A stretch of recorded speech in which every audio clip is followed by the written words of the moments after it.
Welcome to the WebMD Health Discovered podcast. I'm Dr. Neha Pathak, WebMD's Chief Physician Editor for Health and Lifestyle Medicine. For so many of us, especially those in the sandwich generation, preventive health can feel like one more thing on an already impossible list. We're raising kids, caring for aging parents, managing work, financial stress, and it can feel really hard to prioritize something that might not show up as a problem until decades from now. But the truth is that prevention isn't just about avoiding a future event, it's about protecting your energy, your brain, and your ability to show up for the people who need you today. That's why this conversation matters. In today's episode, we're talking about a practical framework for health and how sleep, stress management, mental well being, and social connection fit into heart health, stroke prevention, and even cognitive health. If you've ever left a doctor's visit feeling like there wasn't time to talk about the bigger picture, this episode is for you because it brings the focus back to what you can control starting today. First, let me introduce my guest, Dr. Eduardo Sanchez. Dr. Sanchez serves as Chief Medical Officer for Prevention for the American Heart Association. He's the association's clinical lead on Target BP, a joint blood pressure control initiative with the American Medical Association, and the association's clinical lead on the Cardiovascular Kidney Metabolic Health Initiative. Welcome to the WebMD Health Discovered podcast, Dr. Sanchez. Thank you so much for having me. I want to start by thanking you so much for being with us today and to highlight and underline why I think your work and the work of the American Heart Association is so important, because we know that heart disease is still the number one killer in the US and globally.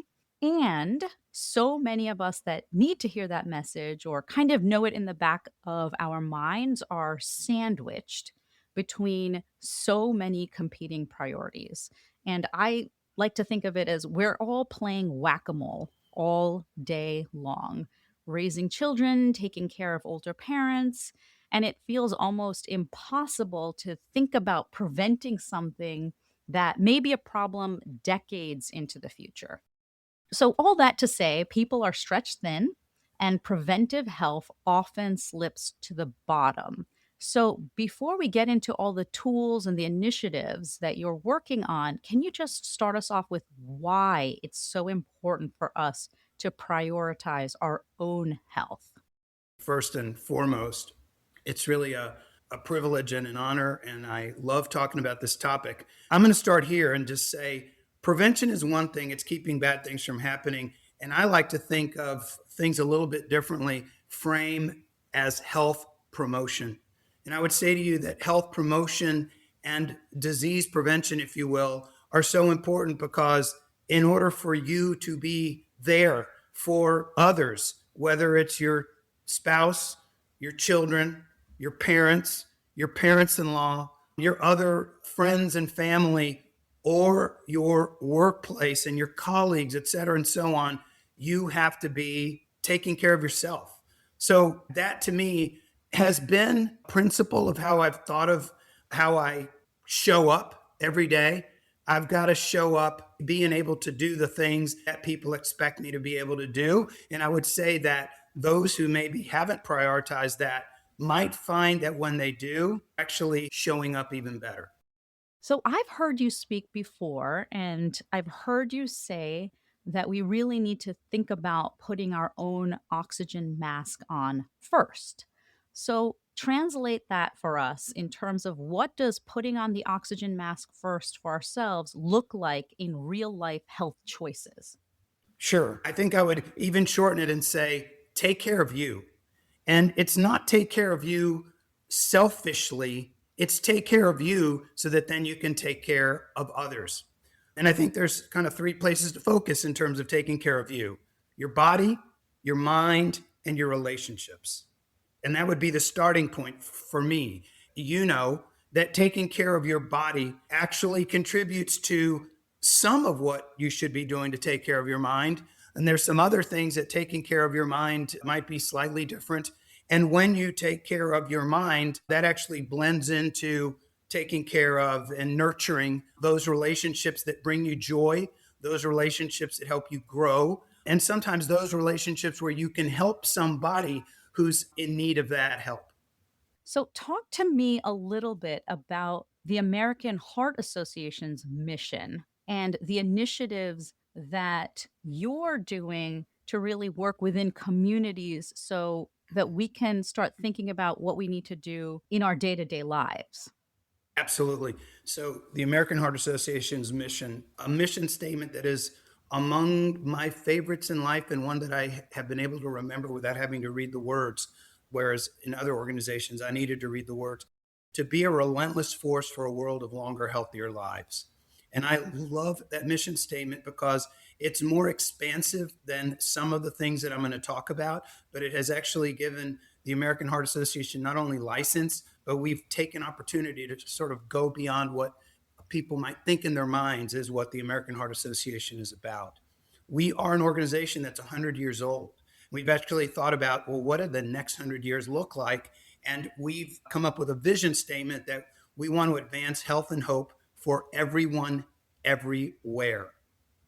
I would say to you, one other thing is that we're an organization that sort of, we do things in three areas: science, the programs that the science might suggest we ought to be doing, and advocacy for those programs to be available based on the science that we help not only fund, we are a research funding organization, but also the research that we take and collect, synthesize, and turn into information for clinicians, people who are taking care of patients, to know what to do when someone has high blood pressure or has a heart attack or, oh, by the way, has a stroke. Because I think it's important to say we are the American Heart Association, American Stroke Association. And stroke, by the way, is the number 4 cause of death in people in the United States. And the things that prevent heart disease are largely the things that prevent stroke. I'll just go ahead and take the opportunity to say we've learned that things that help prevent heart attack and stroke also help prevent, delay, or halt what's called cognitive decline in the vernacular dementia, the things that we worry about, Alzheimer's disease. So that's really, really important that the American Heart Association be about that. I would also say that in our quest around science, one of the things that I'm hoping we'll talk a little bit more about is that we have identified the essential elements for cardiovascular health, life's essential 8. I'll talk about those a little bit later.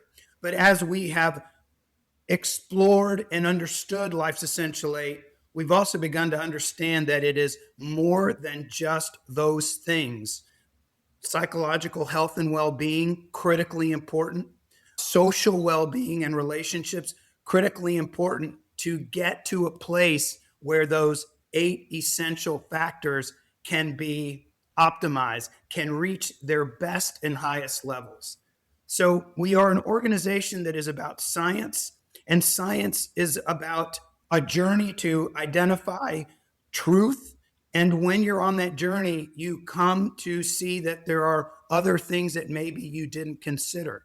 So, an organization that has been about heart disease and the things that cause it and how to prevent it have come to realize that factors that maybe it hadn't thought about, mental health, social relationships, play a role as well. And here we are.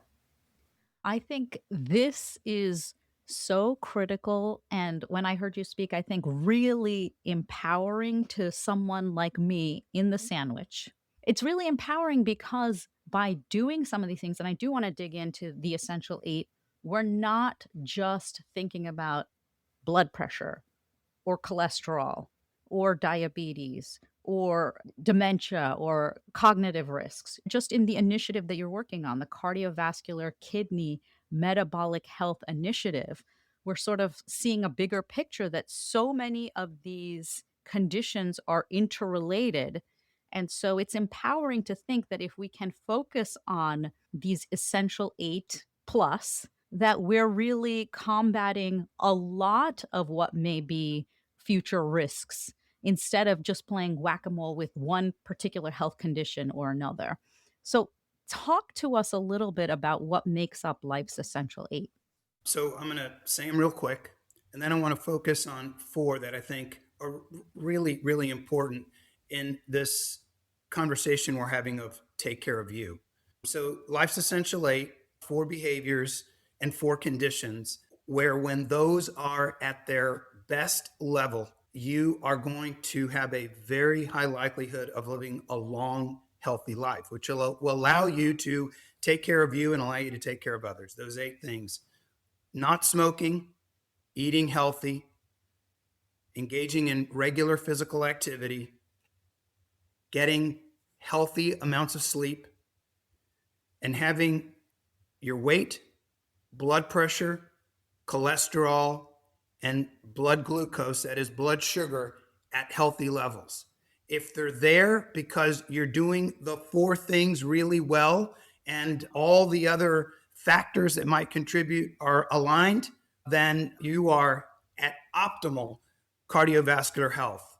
If you're having to take medications to get there, you're close to optimal health. And that's, and you do what you can do. It's never too late. Life's Essential Eight is what's about three things: promoting health, preventing disease, and even after you have disease, promoting health while you have a disease, and sometimes allowing you to maybe quit taking medications because other things you do a little bit better than you did before. I hope that helps. And the four that I think are really important for taking care of yourself: not smoking, eating healthfully, getting recommended levels of physical activity, and getting healthy amounts of sleep. That's 7 to 9 hours. Just so I don't want anybody to wonder, well, what are we talking about? 7 to 9 hours for most adults. And I promise you, you function better with 7 to 9 hours. And I want to be clear, for many people, getting 7 hours of sleep might be very, very difficult. And all I would say is acknowledge, get as close as you can. And when you can, do it and find the ways to accommodate your life and help others accommodate your life so that you can, because if you are at your best, you can serve everyone else who needs you at your best. And I think that what's really interesting is that there's also a kids version, which helps think about the essential eight not only as an individual unit, so not just for you, but if this is something you want to do within your family system. Can you talk a little bit about that version? Oh, absolutely. So, yes, the Life's Essential Eight, same eight, they are to be thought of through the life course. One of the sandwich generation opportunities that I have is that my 91-year-old mother is alive, and she's as good as she can be on Life's Essential Eight. And I'd like to think, we didn't plan Life's Essential Eight. I would encourage y'all to examine your own life and look, and you might be doing pretty well on those. And there's just room for doing even better as opposed to, oh my gosh. So, even better has become my mantra for this year. We all are doing pretty good. How can we do even better? So, for kids, it's the same eight. But I would say that the four, the healthy behaviors for children, is even more important because that sets them up to maybe prevent completely the other four conditions: obesity, hypertension, hypercholesterolemia, and diabetes. Those are the diseases associated with the other four. And there is evidence that the sooner you are good on the first four, the more long lasting the effect will be. And I think what I hear, and I agree, doing those things with your children, going for walks, emphasizing the healthier foods that are being eaten, emphasizing the not so healthy foods that are not being eaten, focusing on languaging around sleep and plenty of it, and then also hopefully no one smoking or vaping in the household. Those are also good ways to make habits, lifelong habits, and customs and ways of behaving in the future as college students, as adults and families that then can take in a positively reinforcing way those same life's essential 8, the 4 of them, forward to others.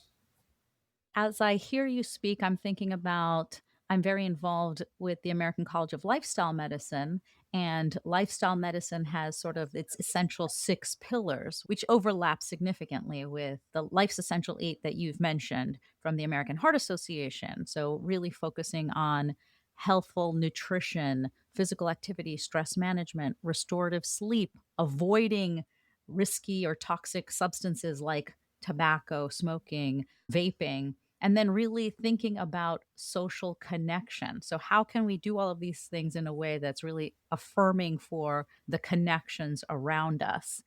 But I loved what you said earlier is that we have to think about all of these behaviors on a continuum. So, the earlier we start, there's a higher chance of preventing things. Then there still may be a point where even if you have optimized all of these things, you still may need the assistance of medications or other interventions to help with blood pressure, cholesterol, sugar. So, this is also not a failure. And I see this often when I'm talking to friends, family, patients, where they say to me, well, I've been doing all of these things. I want to hold off on trying to control my blood pressure with anything else but these interventions. How do you talk to people about that? That's a touchy subject for me. So here's the way I talk about blood pressure. And I am a primary care physician by training. I took care of patients for about a decade, and then I ended up having amazing opportunities come in front of me that precluded taking care of patients. But everything has been about public health, population health of the public around hypertension, high blood pressure. Here's the way I talk about it, particularly and even more emphatically now with the release of a new guideline from the American Heart Association, American College of Cardiology, and a list of others that I think emphasize the importance of getting blood pressure at a control level, the life's essential 8 level, as quickly as possible. And here's the deal. If your blood pressure is high today, we can do lifestyle change and we will do lifestyle change. But if we only do lifestyle change and get to optimal levels of physical activity and healthy eating and not smoking and sleep and all the things and no alcohol, it may take months to many months to get to a place where your blood pressure has come down to a level where your risk of a bad thing, a heart attack or stroke happening, is brought down as low as it possibly can be. On the other hand, if I start you on a medication and bring your blood pressure down in 7 days to that safe level, we can continue doing the lifestyle change. And somewhere down the line, month or months, probably months, we can have a conversation about removing that medication and no longer taking it. I had patients where we went down that road, and that is exactly what happened. But the important thing is that you get out of the danger zone.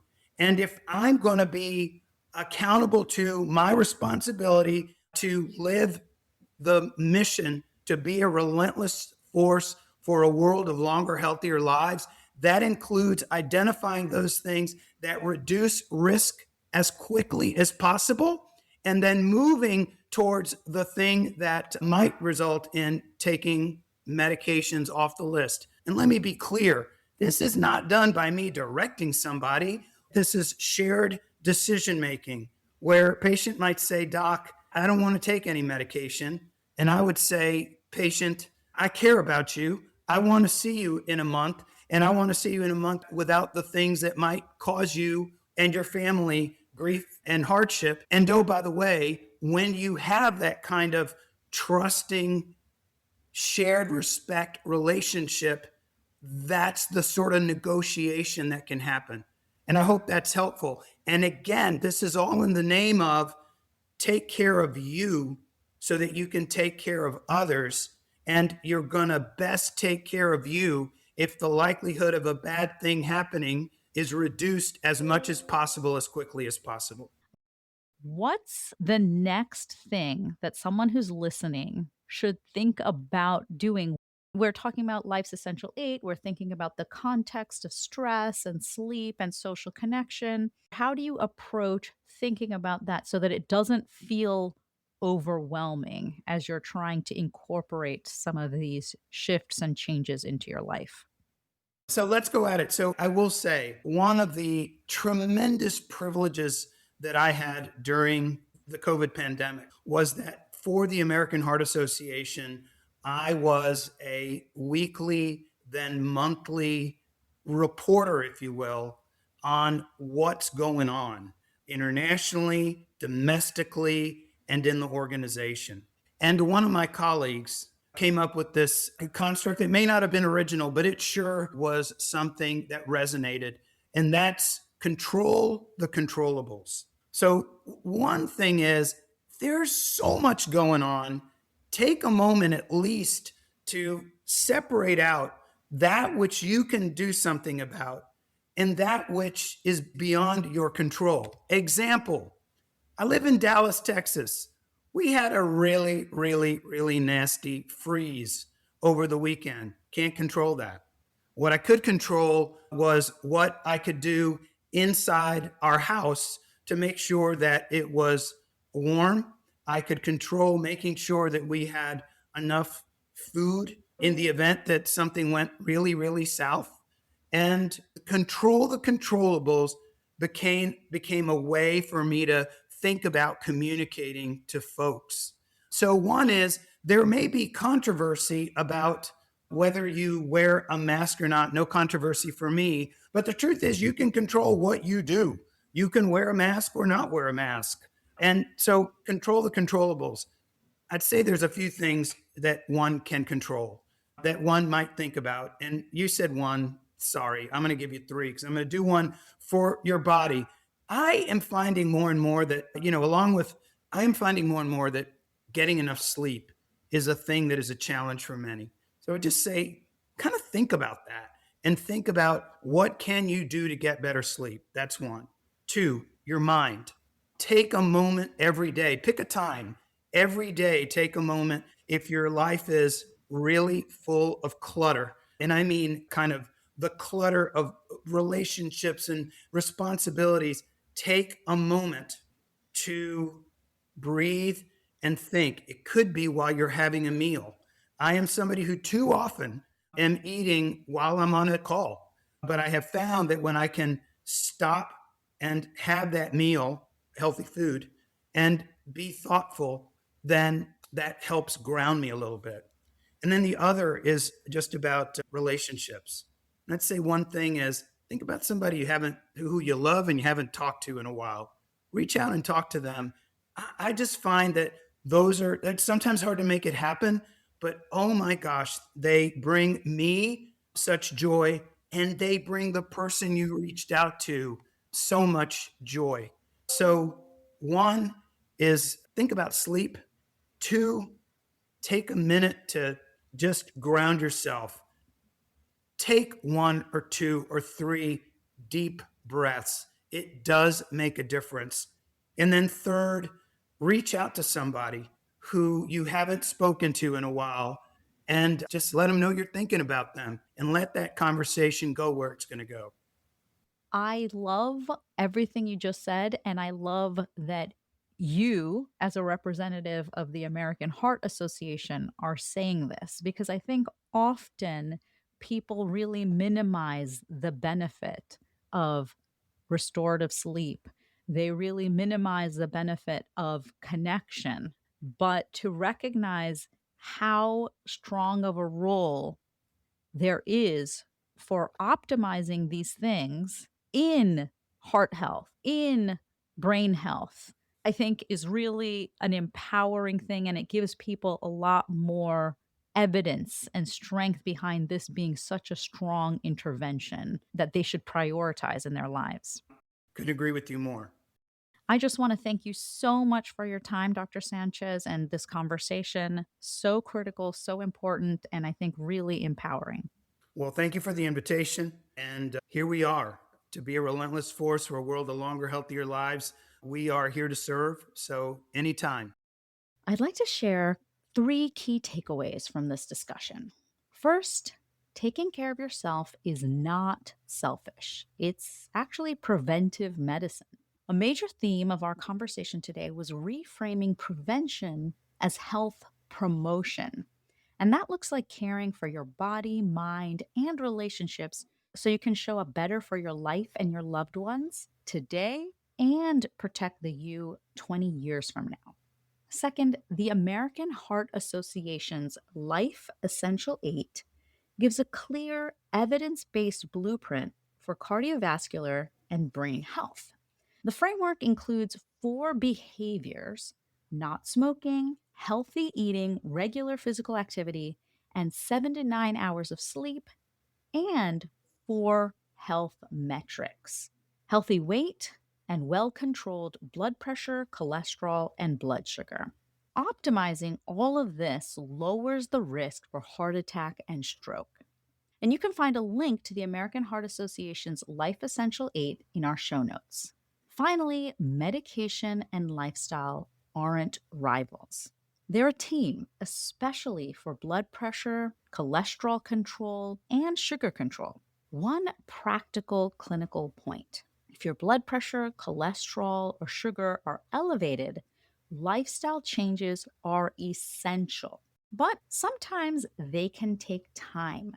Using medication can get you out of the danger zone quickly and can reduce near term risks, while lifestyle changes should be the foundation today and long into the future. And just a reminder, for some people, that support may be temporary, and for others, you may need medications longer term on top of all of the lifestyle changes. Either way, it's not a failure. It's risk reduction and shared decision making. To find out more information about Dr. Eduardo Sanchez and the American Heart Association, make sure to check out our show notes. Thank you so much for listening. Please take a moment to follow, rate, and review this podcast on your favorite listening platform. If you'd like to send me an email about topics you're interested in or questions for future guests, please send me a note at webmdpodcast@webmd.net. This is Dr. Neha Pathak for the WebMD Health Discovered podcast.